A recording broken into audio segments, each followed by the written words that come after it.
Coming up on Leather and Lace, the LFL Conference Finals preview. Tomorrow night, 4 generals lead their troops into battle. One from the West Coast, one from the East Coast, one from the Heartland, and one from the Deep South. After prevailing in hard-fought battles over weaker foes throughout the past 5 months, it is these teams who have earned the right to engage each other in an all-or-nothing death match.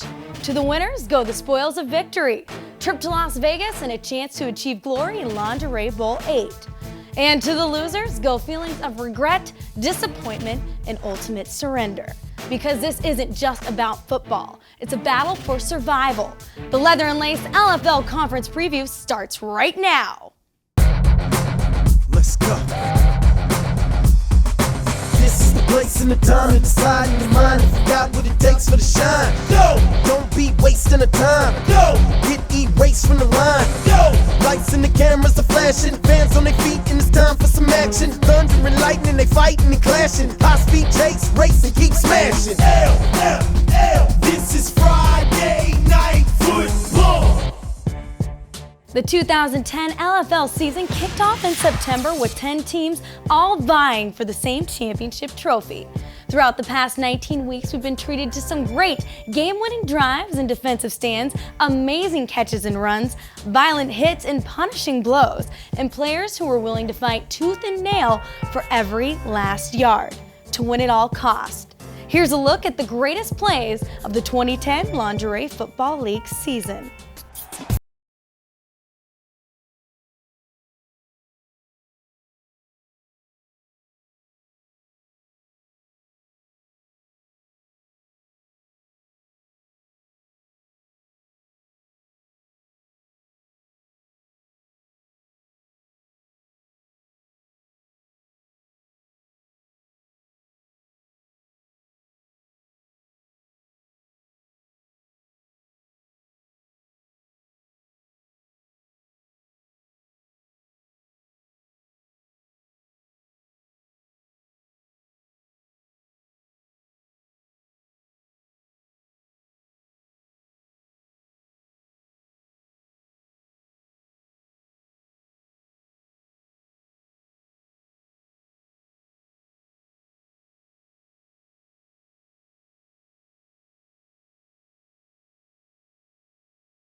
Building off of last season's strong finish with big wins over New York and rival Miami, Coach Yo Murphy and his Tampa Breeze entered 2010 on a mission to prove to the world that Tampa means trouble. Featuring an all-star cast headed by Liz Gorman and Tiffany Powers, the Breeze routinely hit their opponents with the ferocity of a Category 5 hurricane. Take cover. I'm Bryn Renda from Orlando, Florida. I play safety and wide receiver.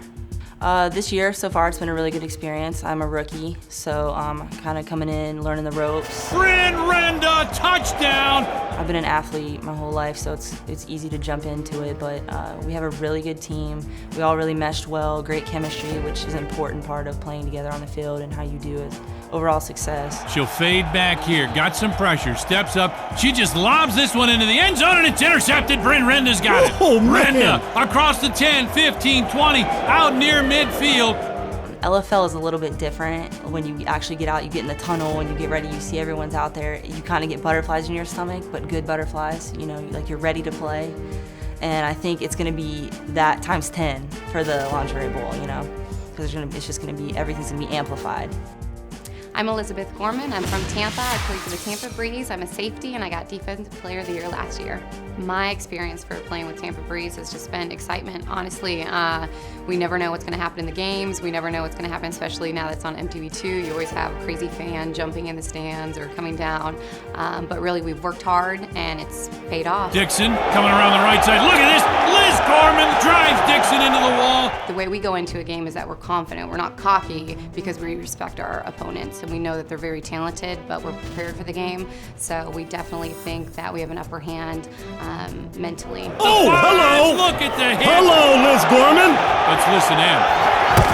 Ooh. For me to win a conference title game, honestly, it means so much to me because last year our girls went through everything, and even though we played our hearts out, we ended our season on a win, and yet we didn't go on. So for me, honestly, it would just be relief, to be honest. We've worked so hard and we've done so much, and we want to have something to show for it. We want that title in our hands to say this is all the hard work and effort and time and pretty much pain, that we went into all this stuff to be able to have the title at the end. Handoff, that's Steinman. She's got a big opening across the 15. Look out. She's at midfield. 20, 15, 10, 5. A long 47-yard touchdown for Tampa. We're not only talented as women, we're beautiful, we're intelligent, and we're athletic as hell. Next up on the Leather and Lace, their NFL team may be sitting at home for the winter, but find out why passionate sports fans in Philadelphia have another reason to believe. Stick around. The Leather and Lace LFL Conference Finals preview will be right back. This is Friday Night Football. Welcome back to the Leather and Lace LFL Conference Finals preview, where we're gearing up for the East and West Coast Conference Finals set to air tomorrow night, live right here on MTV2 at 6 p.m. Now continuing on with the Eastern Conference, after thrashing Baltimore on opening night, the Philadelphia Passion followed up their big win with a gutsy victory over Miami and a narrow triumph over a vastly improved Orlando squad. But they made perhaps their biggest statement last week with a convincing 31-12 blowout over Tampa. As a result, Philadelphia enters the playoffs riding a tidal wave of momentum, all while securing the franchise's first ever playoff berth. The Passion have the look of a team who may finally deliver a world championship to their long-suffering football fans. My name is Donna Ferry. I play for the Philadelphia Passion, and I'm from Ridley, Pennsylvania. This year has been phenomenal. I am so happy to be a part of the team this year. Honestly, there's no experience like getting on a field and playing football in front of thousands of fans. It's so invigorating. Honestly, and whenever anybody asks me, people ask me all the time, like, hey, what is it like playing football in front of all those people? And honestly, it's ineffable. Like, I sit here and I could fumble over words for days just because, like, there's no words that can actually describe the way that it honestly makes me feel. I love it. Here she's going to pitch left side. It's Welch. Q Welch with it, and she's going to, 5 yards. What a stop. In football, it's such a team sport that you really have to work like a clock, with all the gears fitting right into place, and that's really how I feel our team is. We all just work so well together, and we leave it out on the field, and it's great. This is quarterback keeper all the way. Here she comes around the left side, fighting forward, touchdown for Philly. Heading into the playoffs, Tampa's a very great team. I know that. I know their coach. I worked with him for the Pro Bowl last year. Very, very good coach, very good team. The girls are super athletes, and I'm excited to play against them. This is going to be an epic battle, but we're going to come out on top, and it's going to be great. My name is Delisa McCrary, and I'm from Paulsboro, New Jersey. My experience this year with the team has been phenomenal. The girls on our team were like sisters, and just the opportunity to play football. What kind of girl would grow up saying, when I grow up, I want to play football? I did when I was little, but it was always for boys, so I lost that dream until I found the LFL, and it's a great opportunity. Here comes Roach along the left side, and she is in. Touchdown, Philly. When I tell people I play for the Andre Football League, they think it's a joke. Then I whip out my phone, I'm like, check out the highlights. Then they're like, oh, that's how you got, oh, look at that hit, oh, that's how, oh, this, that, and the third. And I'm like, yeah, it's not a joke. We go hard out there. Once they see us play, they can't get enough of it. When's your next game? I want to be there. It's just great. Bell looking, steps up, throws, and it is caught. That's Roach with it in dangerous territory, and she's in. Yet another touchdown. I'm looking forward to the playoffs like no other. I'm a rookie, so I'm like, my first season, we're going to the playoffs, and we have high expectations. So just as a team, we keep accomplishing our goals. So going to the playoffs, I'm like, wow, my first season, and we're doing great. So our adrenaline and our mindset has to keep pushing us forward. We can't wait to see Tampa again. Mary Rose Roach fakes again, rolls out to the right side, gets away from one, gets away from a second. Look at her go! She's like a pinball out there. to the 5, touchdown. That is her 5th touchdown of the game. Coming up next, the Chicago Bliss have cemented themselves as one of the LFL's premier teams, but they're determined not to have the past repeat itself. We'll catch up with the Bliss to get their thoughts on what this season and the upcoming playoffs mean to them. Plus, the defending champs are hungry to win another title and can't wait for a chance to prove once again that they're the best franchise in the league. But other teams have given the Temptation a run for their money this season. What makes LA so confident? Stick around to find out. This is Friday Night Football. And welcome back to the Leather and Lace LFL Conference Finals preview. I'm your host, Lauren Gardner. Tomorrow night, Chicago will enter the action in the midst of a nearly blissful ride to the top half of the Western Conference standings. After capturing the Eastern Conference title but falling just short of ultimate glory in Lingerie Bowl 7, the Bliss charged into the 2010 campaign facing more questions than answers. Entering a new conference coupled with key player defections and major coaching changes caused many to question whether or not the team could effectively compete in the West with the likes of the Temptation, Seduction, Desire, and Mist. Well, it's safe to say those concerns were put to rest. The 2010 Bliss team is completely different than the 2009 team, and I think we're just ready to come in here. We've been focused on the plan that we need to execute, and we're just ready to take it to them. Heather Furr takes it, gets a great block at the 15. She's got one girl to beat.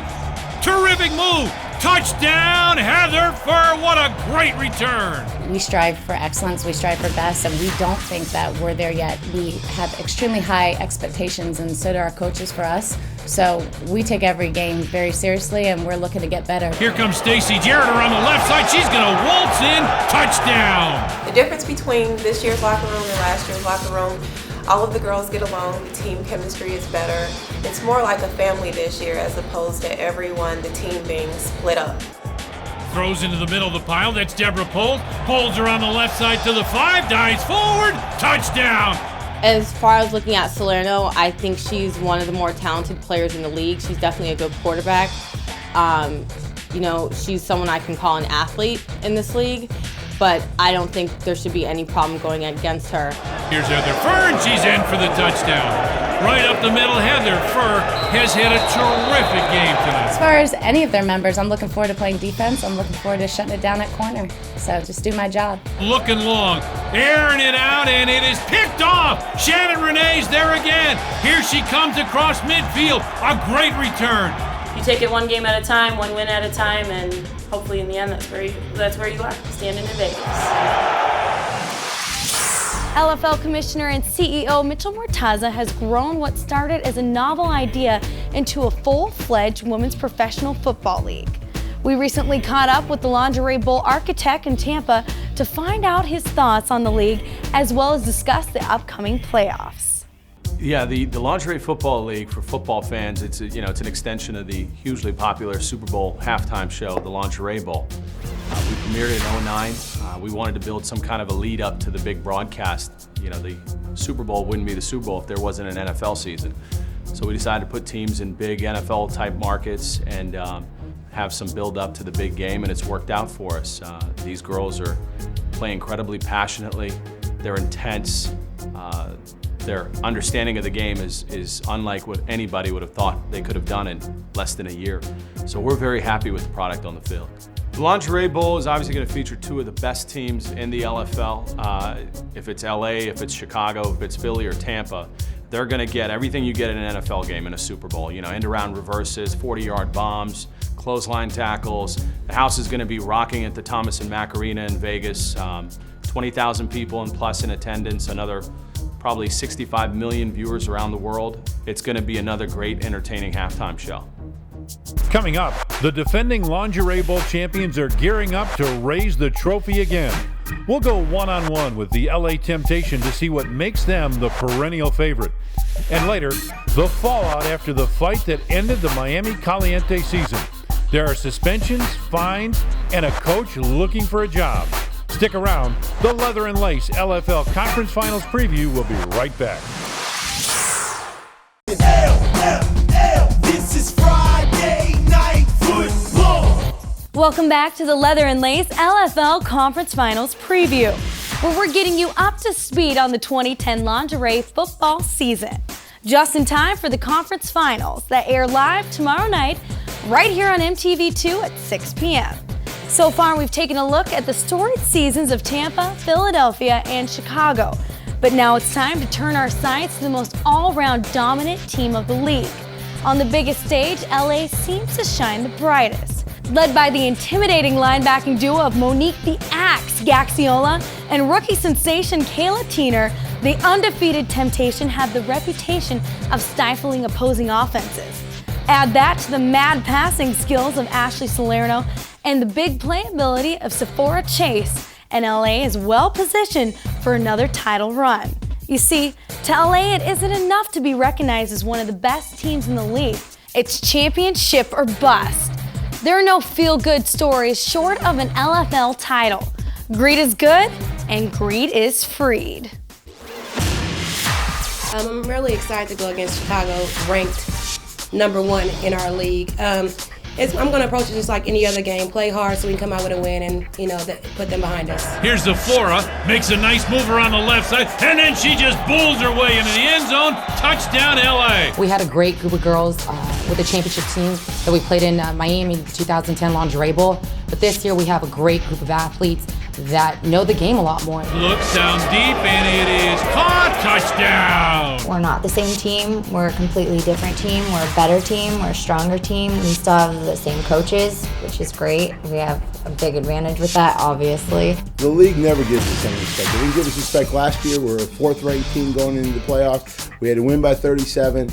They always will give us a low rank. They want to give every other team the higher rank. That's fine. Here's the snap, and it's a quarterback keeper going around the right side, down near the 1-yard line. I'm going to come out with the same intensity as any other game. Play hard, knock them down, protect my quarterback so she can get MVP of this league, which she will be while we get #1 for the championship. Oh, here we go. It's on now, buddy. I like it. We win in Jacksonville, win in Vegas, we'll be fine. I've heard a lot about the tank. I'm a approacher just like any other young lady that came and tried to step to me and got knocked down. Good luck to her, but as far as anything else, she's just like any other chick out there on the field. We've been hitting each other hard for the past 3 months, so we're ready to beat somebody else up. Handoff, goes back. Look out, she's looking long. This is caught. Touchdown. The Lingerie Football League features some of the world's most athletic and beautiful women. But during the Week 16 showdown between Tampa and Miami, things turned ugly. Look out, look out. Oh, wait a minute. What was that? Threw a towel or something like that? Well, there's a cheap shot and run. And then running away. Look at the cheap shot and then running away. Who's that now? Look out. Uh-oh. Look out. Here we go now. We got a couple that aren't even in uniform fighting now. Well, that might be an assistant coach who's part of all this. Pulling people off. Jenny Langston throws something. The LFL suspended Tampa players Jennifer Langston and Tracy Wilmer 1 game without pay and terminated Breeze assistant coach Patrick Chukra for their actions in the on-field altercation with Miami. LFL Commissioner Mitchell Murtaza released the following statement on the incident, which reads in part, quote, "Our ladies and coaches have to conduct themselves in a professional manner and show some restraint. And this is what they all play for, the chance to move on to Las Vegas and compete for the coveted Lingerie Bowl Championship. The conference finals live here from Jacksonville, Florida will kick off tomorrow night at 6 right here on MTV2. See you then."